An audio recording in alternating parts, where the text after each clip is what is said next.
Txeratorreko gara izan ere, pobreziaren eta giza eskubide nazio batuetako arduraduna Euskadin da gaur bisitan.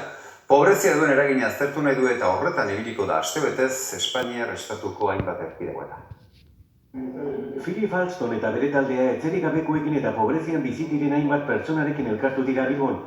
Ekonomiak hobera egin arren, pobreziak gora egin duela esan die bizitegi elkarteko Aitor Ipiñak. Lan eukitzea eta pobrezia zoritxarrez konpatibleak dira. Eta hori begiratu behar dugu arazo hori eta irteera bilatu behar dugu gizarte honetan. Izan ere, diru laguntza hartzen dutenetatik 20% langileak dira. Amaia Izaola Euskal Herriko Unibertsitateko irakasleak datu hau eman du. Euskadin 6,5% pobrezia larrian bizi da. Hablamos de un 6,5%. Tartean dauden ume eta gazteen etorkizuna kezkagarria dela dio Izaola. Van a ver su futuro un poco truncado. Bilera honen aurretik Gasteizen egon da Nazio Batuen ordezkaria, Jaurlaritzako arduradunekin.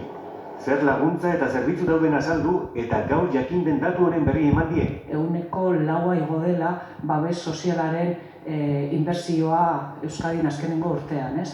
Nazio Batuetako taldea 2 astez ibiliko da Espainian pobreziaren eragina aztertzen.